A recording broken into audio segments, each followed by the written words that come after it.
happens when you confess your sins. So number one, God forgives and cleanses us. 1 John 1:9 promises total forgiveness and spiritual renewal. And we're going to dive much deeper into 1 John 1:9 here in a moment. Next, your relationship with God is restored. Confession removes the barrier and brings you back into close fellowship. Guilt is lifted and peace returns. Have you ever been under some sort of thing that you did that was wrong? Either you offended somebody or you sinned or whatever it was, and when you were either caught or you confessed, whatever, when this thing came into the light, how much lighter you felt.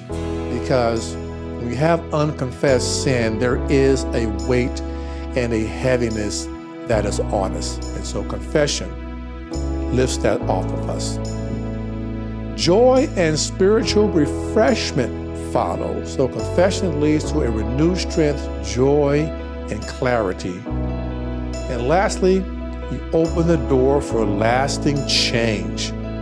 Humility in confession invites God's grace to help you grow. And if you develop a habit of confessing your sins, coming before God with all humility, there's a lasting grace to help you to not repeat or to fall into certain habits as it relates to whatever the behavior, the thought, the attitude, whatever it may be.